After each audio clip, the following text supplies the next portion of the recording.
Qin was one of the 7 heroes of ancient China and the first centralized state to unify China.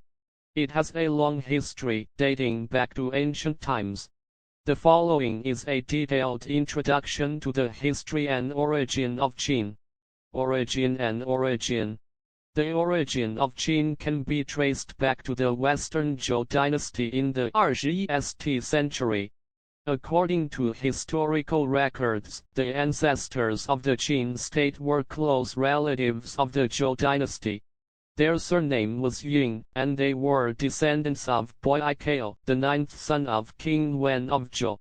In 1046, King Wu of Zhou conquered Zhou, and Boikao's great-grandson Zhongsheng was granted the title of Qin in what is now western Shaanxi province and established the Qin state. The Qin people called themselves Kurong and were one of the nomadic peoples in the northwest in ancient times. They are brave and good at fighting and live in the Loess Plateau area. After the establishment of the Qin state, it gradually assimilated the culture of the Zhou people, but still retained some characteristics of the nomadic people, such as advocating military affairs and attaching importance to strength. National strength development. When the Qin state was first established, its territory was small and its national strength was insufficient. However, with the hard work of the monarchs of the past dynasties, Qin gradually became stronger and stronger. In 777 BC, Duke Mu of Qin implemented the policy of enriching the country and strengthening its army, which strengthened Qin's military strength. In 703 BC, Qin Xianggong implemented the policy of emphasis on agriculture and suppression of commerce to develop agricultural production, laying the foundation for the sustainable development of Qin. In 361 BC, Qin Xiaogong succeeded to the throne and vigorously promoted legalist thought and implemented strict rule of law. He abolished the hereditary system, implemented the county system, and established a centralized state system. Under his rule, Qin's national power increased greatly and it became one of the most powerful vassal states at that time. Unify 6 countries. In 247 BC, Qin Shi Huang ascended the throne. He inherited legalist ideas and implemented an extreme centralized system. During his reign, Qin Shi Huang successively destroyed the 6 kingdoms of Han, Shao, Wei, Chu, Yan, and Qi, completing the first national unification in Chinese history.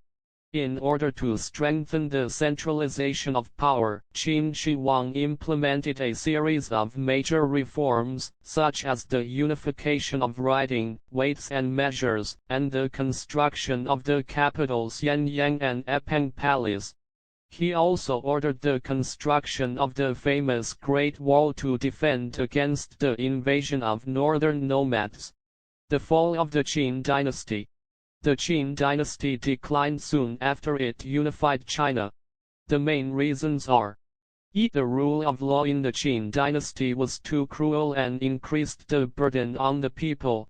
In order to consolidate his rule, Qin Shi Huang carried out large-scale construction projects and expended manpower and material resources. After the death of Qin Shi Huang, the heirs were young and incompetent, coupled with the eunuch's dictatorial power and peasant uprisings, which led to chaos in the government. In 207 BC, the peasant uprising army led by Chen Sheng and Wu Guang invaded Guangzhong, and the Qin dynasty was finally overthrown. The historical significance of the Qin dynasty. Although the Qin dynasty did not rule for long, it had a profound impact on Chinese history.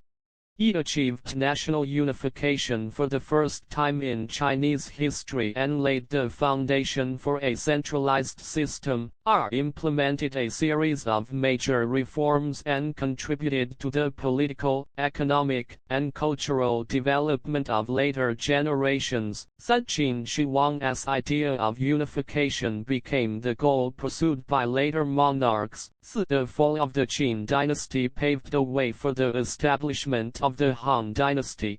In short, as the first unified centralized state in Chinese history, Qin's rise, unification, and fall had a significant impact on ancient Chinese history. Its historical status and significance are indelible.